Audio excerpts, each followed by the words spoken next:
Hello everyone, and welcome to a really wonderful game from the final round of the rapid section of the SuperUnited Blitz tournament in Croatia. So, it's Jorden van Foreest versus Alireza Firouzja, and the leaders basically of the tournament clash for first place.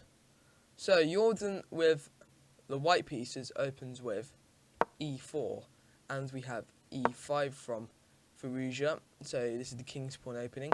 Knight to f3, the king's knight's variation. Knight to c6, bishop to b5, the Ruy Lopez. Knight to f6, the Berlin defense. So straight away going after this e4 pawn. Now we have castles, and Firouzja goes for the early capture on e4. So knight capture on e4, so the Rio gambit accepted. And from here, after knight capture on e4, we have rook to e1. And this kicks away the knight, and we have knight to d6 attacking this bishop. So, knight captures on e5, bishop to e7. Now the bishop has to move, so the bishop retreats to f1. And from here, we have knight capture on e5, rook capture on e5, and castles from Firouzja. d4, protecting this rook in case of any attacks that could be made. And we have bishop to f6, rook to e1, and we have rook to e8, knight to c3, and we have a trade here, rook capture on e1, queen capture on e1, bishop capture on d4, so gaining this free pawn. Bishop to d3, attacking the king side here, so the king side looks quite vulnerable, so we have bishop captures on c3, queen captures on c3, so now the king's side is being eyed down by these very strong pieces that go across the diagonals. So from here we have knight to e8, b3 with the pawn, so making a pawn structure here, and we have d6. Bishop to b2, so from here, if this knight becomes eliminated, a checkmate could be threatened. We have bishop to e6, so preventing this rook from coming across. And we have queen to b4, so adding more pressure along these diagonals. Bishop to d5, trying to pressure the king side for white. And we have queen to f4. Knight to f6, adding some protection around this area here. And we have rook to e1, so opening up this whole entire e-file for white. We have bishop to e6, rook to e3, maybe coming up with some ideas after this bishop has gone, pushing forwards with the king side. And we have king to f8.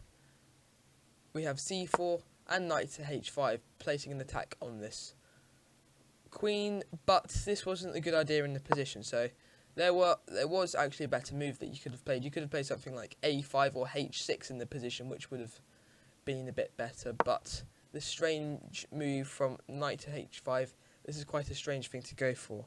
So from here we have queen to f3, and the king side looks quite endangered because you've got the bishop attacking here, the queen attacking here, and you've also got this rook which is attacking this bishop.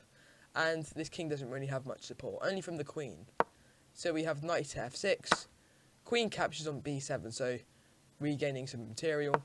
We have knight to g4, so attacking both this pawn and this rook. We have rook to g3, attacking this piece here, with lots of pressure along this pawn. And we have rook to b8, attacking the queen. Queen to e4, so now there's even more pressure along these dark squares and these white squares from black. And we have queen to g5. There's so much pressure that the queen has to be involved in this. We have queen captures on h7, so this is a dangerous place to be for black due to some threats that could be played. And this rook could also be shifted over. And from here we have king to e7, so the king tries to escape. Queen captures on g7, so maybe asking for a queen trade here. We have queen to d2, so a move that could have been played here was captured, so this would have been better in white situation, but the only move that could have So after this move here,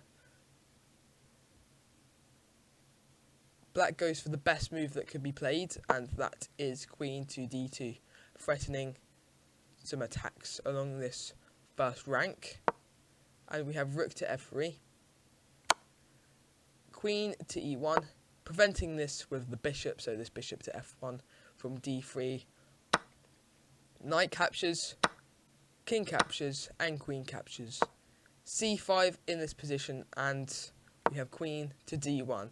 And it was in this position that there was a mistake that was played from Firouzja. So the point is, in this position, this is a winning position for white, if white plays it correctly. So going back in the position, the best move that could have kept him in the position was a move such as king to d7, so getting to this square here. So because this pawn is very dangerous, this pawn has placed a huge effect on these squares, because the queen and the rook can cause a lot of damage, especially with this bishop as well.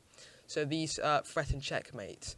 But this pawn closed in the king with the move d7. So queen to d1, and we have c6, and this move makes the game all over. This is a mate within 11 moves from here. So on move 32, Firouzja realised that there is nothing more to be done, and he resigned the game. So, hopefully you've enjoyed this video. Please remember to like and subscribe to the channel, and I will see you in the next video.